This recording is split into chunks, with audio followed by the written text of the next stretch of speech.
welcome, welcome, welcome, welcome, welcome, welcome to Chatting It Up with Debbie T. Welcome my poo-poos, welcome my pookies, and welcome my beautiful people. Welcome guys, welcome back to my channel. Today everyone, I have my longtime friend Calvin O'Neill, who's a guru of life insurance, and he's here to drop some knowledge. A few years back, I did a topic about life insurance, but I had limited knowledge of it. But this guy right here, who's been doing it for quite some time, will tell you all about life insurance. So Calvin, tell us about life insurance, man. I need to know. So you know, if you die, they're not going to give you a new life, right? Okay. But what they will do is replace the income that your family survives off of, because you know, for most of us, we're providers for our significant others, for our children, sometimes even our parents, depending on their financial status. Okay. So what life insurance is going to do is going to replace the income need of whatever it was. If it's your, mortgage, if it's your kids' college, if it's day-to-day living, that's what life insurance is supposed to do. Okay, so what is a premium? Because a lot of people do not know what is a premium. Can you explain that? So premium is the monthly payments that you're going to pay for life insurance. So there's what people don't understand is there's so many fees involved in there. So the cost of life insurance may be one thing, but then there may be other fees added to it, and that equates to the premium, if that makes sense. Premium is the monthly amount that you should be paying for your policy. Okay, and what is the cheapest cost a premium could be? Well, so this is the thing, because I always say with people, and they say, I want the cheapest policy, right? Well, when you, I would say it like this: price is only an issue in the absence of value. Okay. So, because we value everything, we right? value our house, we value our car, we value our cell phone. So why can't we value our lives? And it's so funny. All three things that you mentioned actually have insurance on them. You have insurance on your home because God forbid, like we just recently had Hurricane Ida. If a hurricane was to occur and destroy your house, you would want insurance on it. If a hurricane was to come destroy your car, you would want insurance on it. I actually recently dropped my iPhone in the swimming pool, and they're supposed to be water resistant to a degree. Well, I end up going from 11 to a 12 because they're not as water resistant as possible. And guess what? I didn't have insurance, so I had to pay full price out of pocket to get a new phone. Okay. So insurance is in place in case something happens. Let's get that mindset first. Right? Because a lot of people, I see that when you bring up life insurance, they're like, you're speaking death on me. Girl, I don't want to get no life insurance. But they need to get it, right? Death is promised. Yeah, death is promised. And you see, like, there's so many untimely death. Like, when I look on social media, you see people our age passing away. My brokerage, my firm is currently in the process of. Do you mind saying what your firm is? I'm a regional vice president with Primerica Financial Services. Okay. My wife and I are our office is in Hamilton, New Jersey. Okay. Right behind Powerhouse Gym that's no longer there because of the pandemic. Okay. But we're on our third death claim. Okay. This month, and they're all from the city of Trenton. Okay. And I think the oldest one may have been 48 so far. Okay. So wow. I have a 24-year-old that I've that's the latest one we're paying. Okay. We had a 48-year-old and a 45-year-old. Okay. Now I'm saying, RIP to them. Their families are still grieving. My heart goes out to them and their families. Yeah. But the fact that their families don't have to beg, borrow, or steal or GoFundMe to bury them means the world to me and my associates. And you see a lot of GoFundMe. A lot of GoFundMe because people don't have life insurance. Yes. And you want people to be financially secure after your loved one passed away. Yes. So, for example, if my husband passed away or your wife passed away, there's two income. Yes. So when that person passed away, it's only one income, and you have kids to take care of. Yes. So you won't be able to, do the things that you used to do, and you probably struggle financially. Right. Well, you sure you don't work with me? You on top of it. That's the kind. Yeah.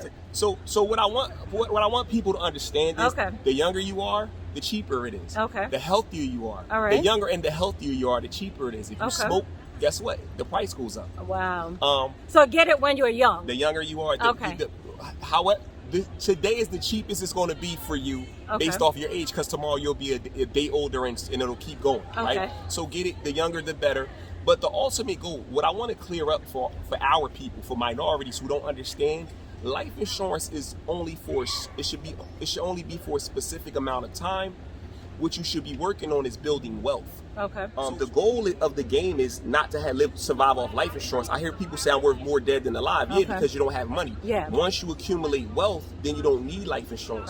So the ultimate goal is start an investment, be disciplined, and start saving money. I don't care if you start as little as $25 to $50 a month, right? And people say, well, I don't have money. You do if you budget. You do if you sacrifice. You do if you're disciplined. And so you start your plan. So you're saying sacrifice? Yeah, you gotta sacrifice. Like, women, we get our nails done, we get our hair done, eyelash done, we get so sacrifice. Don't get it done every month. Yes, don't get to do it like even now. The 13 came out. I have a 12. Had my phone never messed up, I would have still had an 11. Because I don't I'm not trying to keep up with the Joneses. I'm worried about building a nest egg in a legacy for my family, leaving a legacy. So it's ultimately about building a wealth for your family. Building wealth for your family. Now, one of the best ways to build wealth, right, is life insurance. Like if somebody dies, you don't want to just like when I leave. Let me give you an example. How my wife has her investment license, right? Series 6 investment license. If I was to die today, she would get $600,000. Now, me being in the industry, most people have $1 million. But listen, we have a business that pays us 6 figures. What she's going to do is she would take about $100,000 of that, pay for my funeral, deal with our daily expenses, and she would grieve.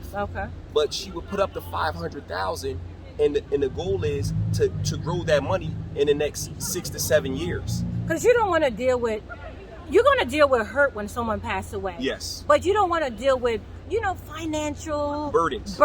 That's a double whammy. It is a double whammy. Mental illness, because you never get to come out of, like, you're grieving, things are collapsing, and in your mind, everything you lost was because of that tragedy. So some people get stuck there. So again, she would take, so now 6 years from now, she would have $1 million, right? But I only left her $600,000. Wow. So she would take, let's say she took $200,000 out, left $800,000. 6 years from then, now she has $1.6 million because she knows how to grow money. So the ultimate thing is, guys, life insurance is the foundation. And then let's talk about Roth IRAs, right? The reason why I say Roth IRAs, that's for most people that we deal with. They don't, like, let me back it up a little bit. The average income in New Jersey is $38,000. That's it? That's it. Wow. So you got people making a lot of money, but you got more people not making anything, right? Wow. So $38,000 is no money, and that's before taxes, right? So imagine if you had a Roth IRA, you put money at the max you could save on that. I want to say it's $6,500, right?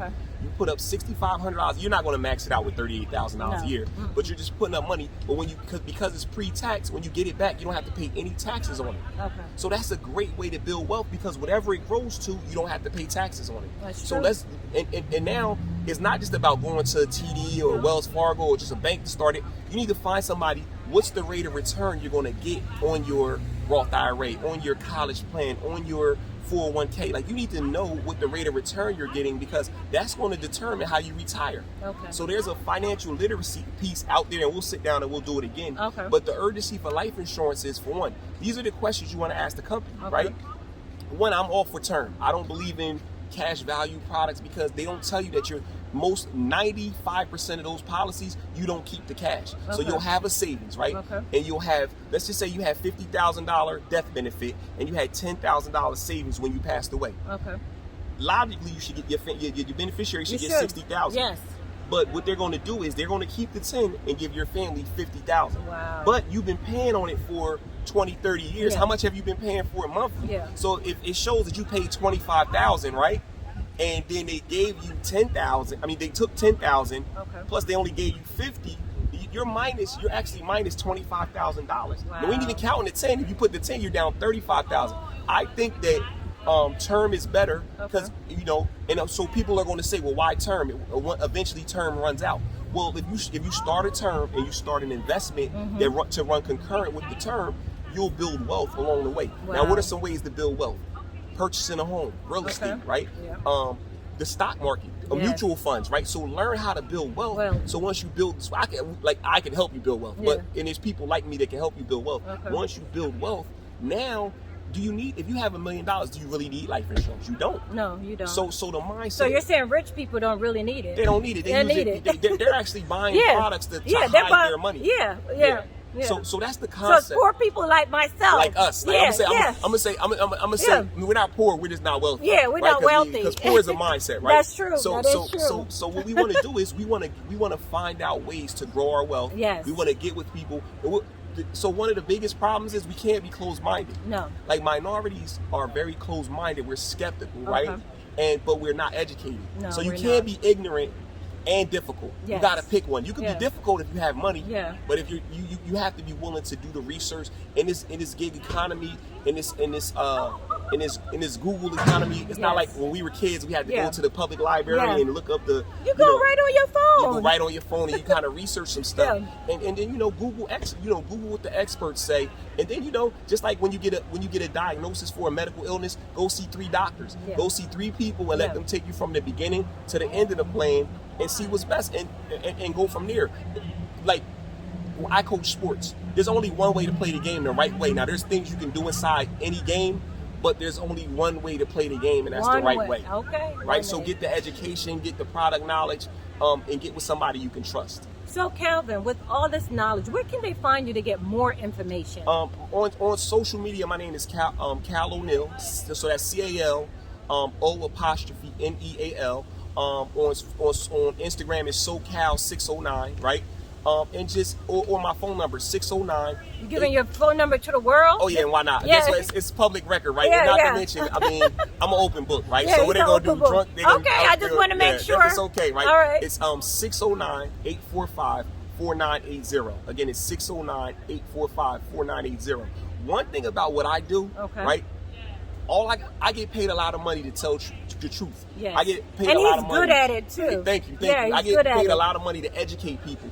And as long as I'm doing the right thing by people, I'm always going to have a business. Yes. So what happens is you get some people that come in this industry and they know that our people aren't that advanced. Yes. And what they do is take advantage. They take advantage of them. And I don't want to do that. Okay. So the beauty of what I do is you actually can work with me. Okay. Like you can be a part-time rep with me. So for example, let's just take example Debbie. Yeah. You can keep your job and you can learn these financial principles part-time, and it will never interfere. But if you ever decided to make some extra money, the opportunity will be there. Okay. But if you never decided to make any money, you can still teach your children. Yes. And that's how we build. We build off passing it down from generation to generation. We need to pass it down. We do. We definitely do. So that's pretty much it in a nutshell. Any more questions? Well, that's it, Calvin. Thank you so much for your time. Thank you guys for watching this video. I hope you learned a lot. Until next time, guys. Bye. Bye. Take it easy.